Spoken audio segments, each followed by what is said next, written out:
إن الذين جاءوا بالإفك عصبة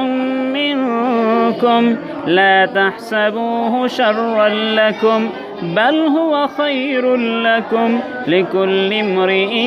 منهم ما اكتسب من الإثم والذي تولى كبره منهم له عذاب عظيم لولا إذ سمعتموه ظن المؤمنون والمؤمنات بأنفسهم خيرا وقالوا هذا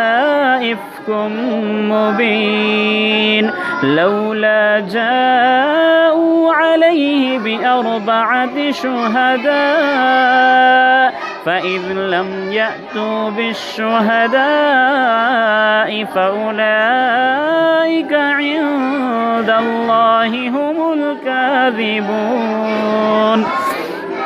ولولا فضل الله عليكم ورحمته في الدنيا والآخرة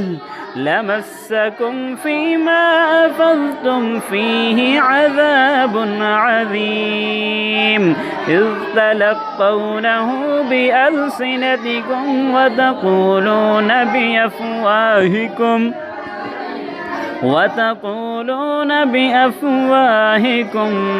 ما ليس لكم به علم وتحسبونه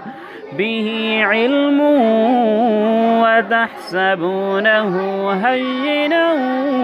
وهو عند الله عظيم ولولا إذ سمعتموه قلتم ما يكون لنا أن نتكلم بهذا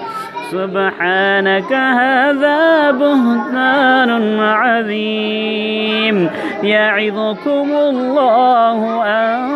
تعودوا لمثله